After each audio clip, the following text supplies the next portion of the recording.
24 hours, we've seen a significant buildup of troops and armor along the border areas. Scenes like this, adding fuel to already rampant speculation that a ground invasion is imminent. Israel has called up thousands of reserve soldiers, and for 2 days, tanks, armored personnel carriers, and troops have been deploying in the border region.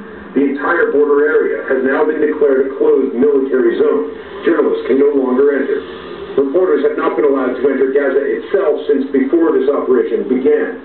Hamas's leaders steering assassinations went underground as the air assault on Gaza started.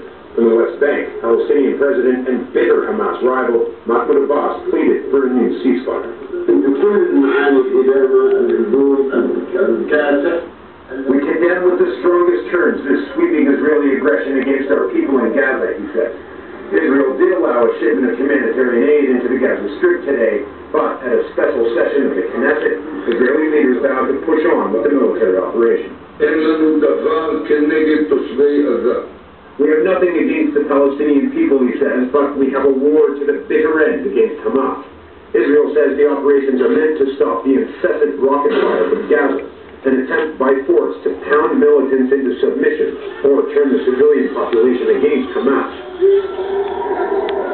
It doesn't seem to be working.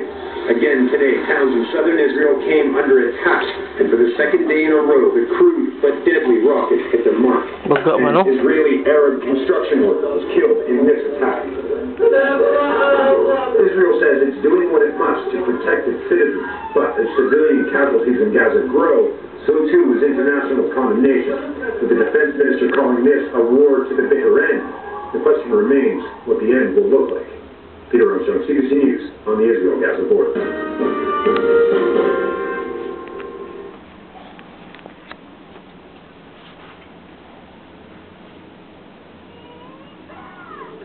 Australia's tourism industry is preparing for its worst year in 2 decades as the global financial crisis stops many foreign travellers heading down under.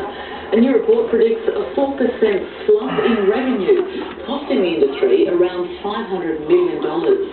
Visitors from the US, UK, Japan and New Zealand are most likely to stay away. Outbound tourism numbers have also nosedived, but that's expected to give the domestic tourism industry a boost, with more Australians holidaying